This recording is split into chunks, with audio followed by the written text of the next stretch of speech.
Welcome back. In the last lecture, we started a discussion on the traffic management and we looked at one of the service model called as the integrated service model.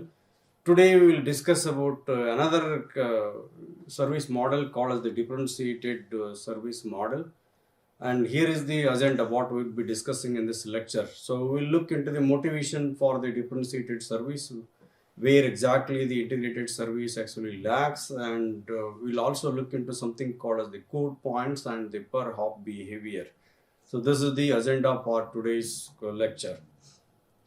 So the differentiated service model originated because of the inefficiencies of the integrated service model. What the integrated service model offered you is a kind of the service which is making a reservation of the resources all along the path. So meaning if the source and destination want to engage in conversation, or two endpoints want to engage in the conversation, so the first is there is a signaling protocol called RSVP that runs and makes a reservation all along the path at every router. And this reservation actually puts a lot of pressure on the intermediate routers. So they need to remember which endpoints require what kind of the bandwidth and other things. And by virtue of that, remembering that itself, and then at the runtime, I'm comparing them would be a challenge. So what the differentiated service model brings you is, it simplifies the reservation model. There is nothing called as the reservation. What it does is, it identifies a set of classes of the service model and maps any application requirements into one of these available service models. And then the traffic actually flows following that the nomenclature.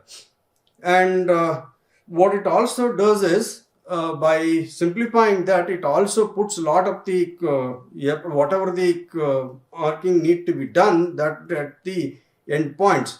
So much of the complexity is at the points. So let's take an example. So let's say this is the network and the end user is somewhere here. This is the computer which connects to this network via this link, and there is a router here. And this router, we called it as the, remember this is not the router at the boundary of the network, somewhere which is where the end user's computer is connecting, called as the edge router. So edge routers or the service routers provides services to the end users. And there are a bunch of intermediate routers in this network through which the packet actually flows, and it reaches something called as the border router and then enters into another network's territory. And what the differentiated service tells you is, once the packet arrives at the edge router, let's call this packet as the P1. When it arrives at the edge router, you mark appropriately this packet, meaning I am going, depending upon the what type of the content is actually going through this packet, or what application actually has sent it, or which customer has sent it. Based on that, I'm going to put something called as the code point, or some marking is done to this packet, using which the rest of the routers within this network are going to just look at that code information or the marking that is done and then forward the packets. So forward the packet with the appropriate priority and the when to drop, differentiating when to drop which packet, looking at the code. That's what the differentiated service is all about. There are only handful number of the such code points that the differentiated service defines, but using that the actually routing or the prioritized service or the quality of service is actually provided to the network services. And the way it operates is, the differentiated service model operates is, it defines a set of the service level agreements to the end users. So the service level agreement might say that I'm going to provide you, the network service provider might tell you that I'm going to forward your packet with a certain priority with so much of the fraction of the total traffic that I receive, maybe 99% of the traffic that you send to me, I am going to forward it to the correct destination within this timeline. That's what the service level agreement look like.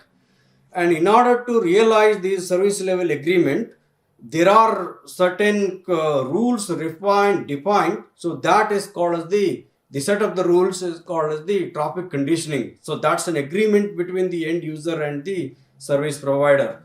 So that's how the differentiated service actually operates. So we'll look into the details of how this code points and other the differentiation actually look like, how the marking is done. So before that, let's look at the IP version 4 header and then carefully examine where exactly this marking is actually put. So here is a picture of the IP version 4 header, and there is one field of interest to us which is called as the type of service. And often you might have seen that this field is sometimes marked as the type of service field and sometimes marked as the differentiated service. Here it is DS stands for differentiated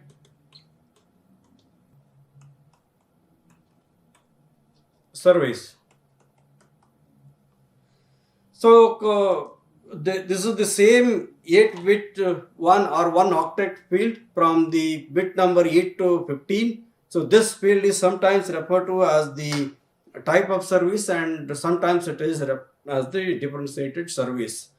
So differentiated service is the one which is in our context what we are going to be discussing.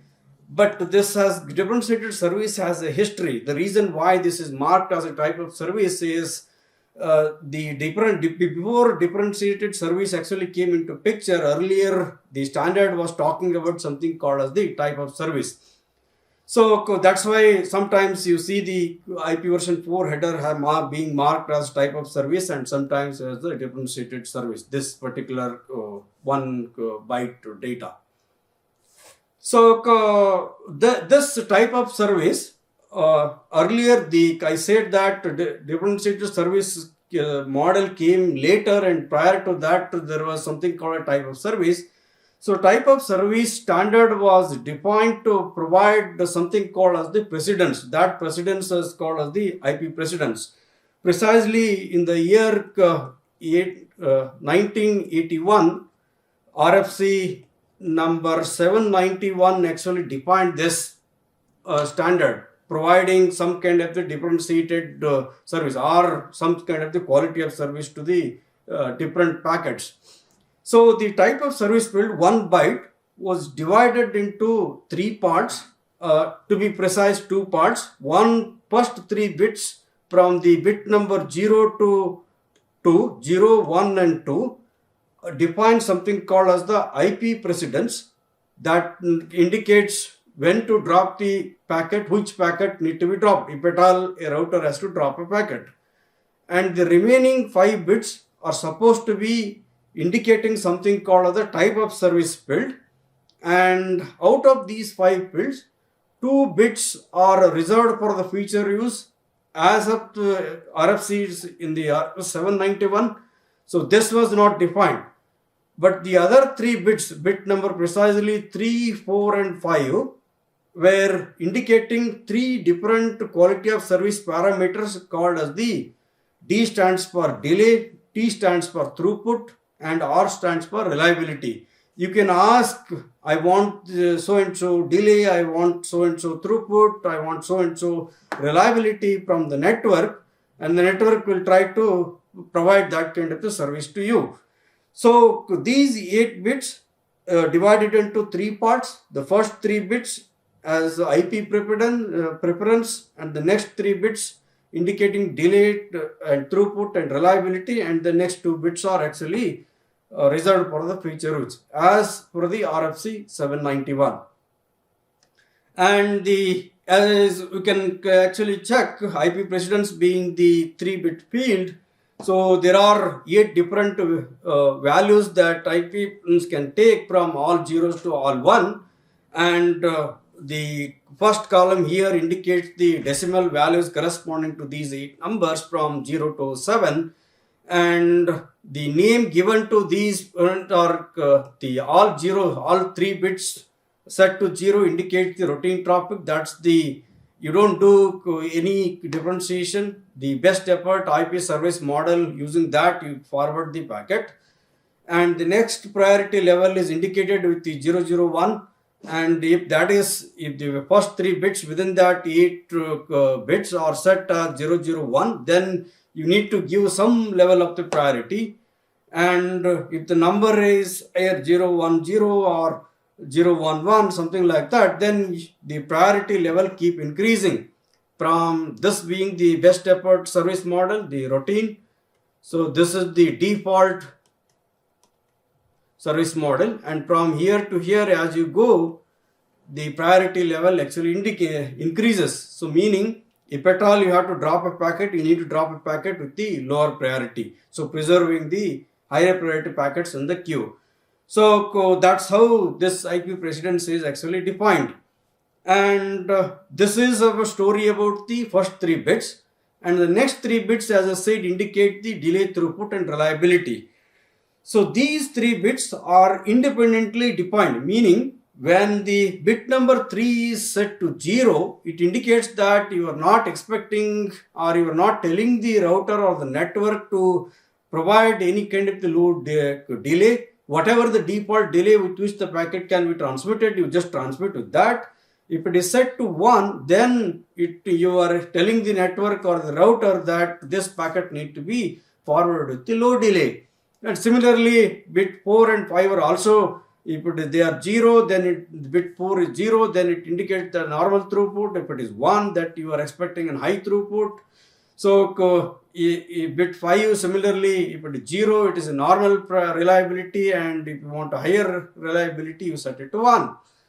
So as you can see, what is shown in this table is the possible combination of the values that you can specify. So by appropriately setting a delay or throughput or reliability component to either 0 or 1. So, but often although this is possible to us, the RFC 791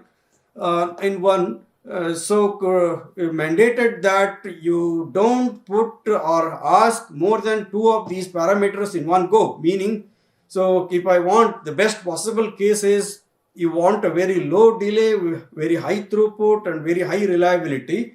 Often these requirements are very hard to meet.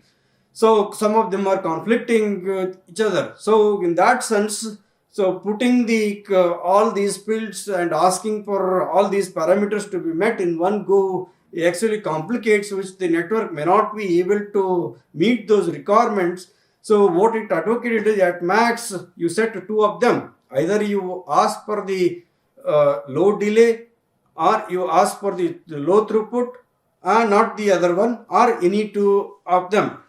So in that sense, you are actually not asking too much from the network. So back then in 1981 and subsequently, the network was not as we see today. The bandwidth was a very scarce resource. So meeting these quality of service requirements or the expectations would be very hard in those days. That's why it's actually asked to limit to only 2 of them. And that's the story. That's the beginning of the first case when some kind of the quality of service notion was brought into computer networks. Subsequently, RFC 1349, approximately 10 years later, it came and modified this type of service field. So the division still look the same. You use the 3 bits for the IP precedence and the another 5 bits for the type of service field. But in the previous case, you were using 3 bits for delay, reliability and throughput. Now it says that a combination of the 4 bits should be used to indicate different kinds of the type of service. And it reserved only 1 bit for the subsequent or the future case. So the changes made in the RFC 1349 look something like this. The IP precedence values still remain the same thing. There are no changes in those 8 values that the first 3 bits define. But what is changed is using the next 4 bit combinations, you define different service classes. So, for example, 1,000 indicates you require a minimum delay from the network. That's the expectation. So 0,100 indicates you need to maximize the throughput and so forth. So 0,010 indicate maximum reliability. 0,001 indicates you consider some of the type cost parameter into account. I want to send this packet with the minimum overhead or minimum cost from source to destination. That's the meaning of 0,001. And all zero set for all the 4 bits indicate the default service, which is the best effort service model that the IP offers you. So that's how the changes were made to the IP precedence field. So, but although this actually defined a notion of the quality of service in the IP model, IP service model, but it never really took into the real networks. None of the practical network service providers actually used this IP precedent model or the type of service model into their network and implemented and provided the differentiated service. So it's more of a theoretical exercise than the real implementation in the real network. So subsequent to the 1991, where the RFC 1349 actually into picture, so people found that this service model, the IP type of service model, is also inadequate. So it doesn't provide the kind of the differentiated services that I want in the network. So that's where the differentiated service actually came into picture. So these people started talking about how do we actually provide the differentiated service over the best effort IP delivery service model. So what people started talking about is the network service providers started talking about providing the service level agreements to the end users. Meaning, as I was referring to in the first slide, the network service providers will come and tell you, I'm going to give you so and so amount of the bandwidth, and this bandwidth I'm going to commit to you for 99% of the time, and the maximum downtime that I would experience would be less than 1% or 0.5% of the total time duration, and I'm going to give you end-to-end delay of so and so, something like this. So the service providers started engaging the customers by formally defining the service level agreements. So meaning, so by specifying all of them, the service level agreements are also specified something called as the penalties. If I don't meet these requirements, what is specified inside the service level agreement, what kind of the penalties that the service provider is going to take. So if there is some issue with the service that they provided, then whom to contact. So if there is an issue, then how exactly they resolve that issue, and what is the escalation matter if the first person who is the point of contact is not able to resolve the issue, whom to contact, and how the escalation matrix actually works. So all these details were actually put into this service level agreement. And so this service level agreement is more of a non-technical specification, and in order to realize these non-technical requirements into reality, there is something called as the traffic conditioning that is defined. So traffic conditioning is, so I am going to give you this kind of service model, this kind of the service, and in order to realize that service level agreements, so the end user traffic need to be conforming to something called as the profile. So for example, if you transmit less than 1 Gbps of the data, then only these service level agreements are going to be met. As long as the traffic rate or the peak rate is less than 1 Gbps, I am going to give you a bandwidth of so and so, I am going to give you an end-to-end delay of this much and so forth. So if you violate that 1 Gbps, that's the profile. 1 Gbps, then there are consequences. The end user, the service provider is not going to guarantee you that the same kind of the reliability, same kind of the end-to-end delay for that kind of the topic. So that's what the topic conditioning agreement is. So you define what is the topic profile. So if the end user topic profile is meeting what is defined in that profile, then the service level agreement are going to be in force, and then you can actually expect that kind of a service from the service provider. So using that model of the service level agreement, the differentiated service actually took up from the base. The real implementations actually came into the service provider networks. So the service provider, the differentiated service actually defined a kind of a framework or a kind of the building block with which you can actually realize this kind of the differentiated service or the quality of service in the internet. So it actually provided a kind of the configurable parameters using which the traffic from the different applications and different users are treated differently. So as I said, much of this complexity is placed at the edge router or the first hop router, where the packet marking is done, and then subsequently in the network the packets are the routers are looking at that particular marking and then doing the forwarding differentiation, meeting the quality of service requirement of that particular packet. So what can often happen is, although this is defined at the first hop router, what can happen is this is the first hop router, and then as I said, there are a bunch of intermediate routers, and then you go to the next level of the network. So from one network to the another network, when the packet transit, when I say this, the edge router, the marking is done. That marking is actually valid only in this particular network. So for example, it is possible that the kind of the quality of service, the way it interprets the quality of service in this network is different than the way this service provider or the network actually interprets.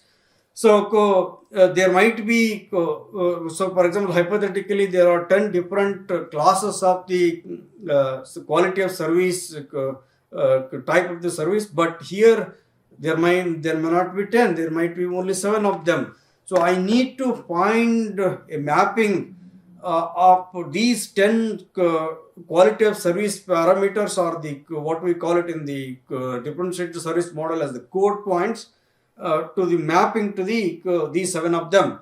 Which one of this one maps to which one of the different type of the code points that we have in the second model. So by virtue of what I want to say is, so when the marking is done, that marking is valid in this particular network. When it hits the boundary of this network and entering into the another network, the same packet might be remarked at the edge router or the boundary router of the second network. So here the marking might be changed. Marking is changed or not necessarily changed. If it is if the marking is same in the first network and second network, then it is no remarking is required. If there are number of the quality of service parameters are different, then you require the remarking at the boundary of the second network. So the marking is valid only within the boundary or the administrative boundary of the one network. So you need to find out a mapping between the first level marking, the marking done at the first level to the second level when it crosses another network.